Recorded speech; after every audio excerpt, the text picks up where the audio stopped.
again. This is Dhammajivaka. We're doing the Wheel of Samsara, and that's we're on actually the 1, 2, 3, the fourth part of the wheel, the part of the wheel which is dependent origination. We've talked about the past three. We're going to talk about all the next ones, but today we're going to talk about this little guy in a boat. And so, what the heck does a boat mean? Actually, it has to do with the body, and it's the body of information, the body of knowledge. So when you have a boat, you get to the river, for example, and you enter a stream. And this is a very common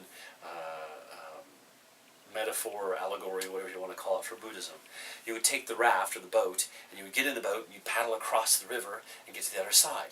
Now, when you get to the other side, you wouldn't put the boat on top of your head and go walking up a mountain. That doesn't make any sense. So you would leave the boat there. One, it could be used again, back and forth, if you need to. Two, you're not going to carry it with you. So there's a lot of letting go in the training that we do. So we want to learn something, let it go and leave it behind when it's done. But it's a very important tool that you would need to help you across. So we have terms like stream enterer and those kind of things. I have to get you some more information on that. We'll talk about that later on because they're kind of like titles. There's stream crosser and those kind of things.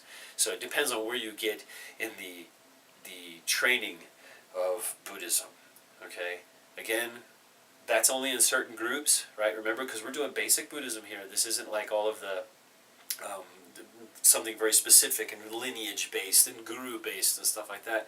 I don't like that stuff for myself because it takes one section and just repeats it to me. I want to hear it from as many different groups as possible so I can make my own opinion and learn about it by myself. And we'll talk about that in another one too. We have the advice of the Kalamas. We'll talk about the Kalama Sutra at a later time. That's a great one. It's kind of my basis of learning all of this stuff. We don't learn it based on what someone said. So don't just listen to what I say. Go for it. Look it up yourself. Practice it. Try it. Meditate on it. If it works, keep on going. If it don't work, drop it. Just like this. If it doesn't work, you wouldn't use it. If you get to the end and you've used it up, and you've come to a point where it is no longer useful, leave it behind. Bruce Lee even said, "Absorb what is useful, the rest let go." It was very smart. So again, this is Dhammajivaka. We talked a little bit about the whole the wheel in the past here, in the past few episodes, I guess you would.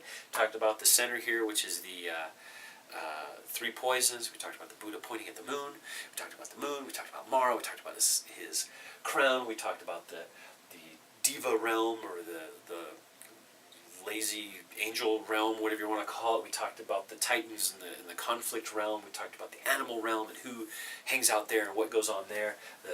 The different hells that we have. Remember, there was the 8 hot hells, the 8 cold hells, and all that fun stuff. And the hungry ghosts who can't drink the water because it's on fire and have to stack rocks. And they're very, very compulsive, and they just can't reach their food. And the things they get, they have a really thin neck. Remember that stuff? And here we have the human world. That's us, hopefully. If you're looking at this from another realm, let me know. I want to help. Or I'm interested to know what your realm is like. I hope you're doing well. Anyway, this is Dhammajivaka. I hope you are doing well. And you take care of yourselves. Do some more study. Subscribe. Like. Ask a question. Leave a comment. Share it with your friends. Go to our website, thecenteredpath.org, and you can see some more information. I should have these up there. I'm trying to get them going, but remember, it's just me, so it takes me a little bit of time to get some of the editing done. Anyway, Dhammajivaka, I hope you're doing so well, and I hope you have a wonderful day. You take care of yourselves. Take care of everyone else too. Thanks. Bye.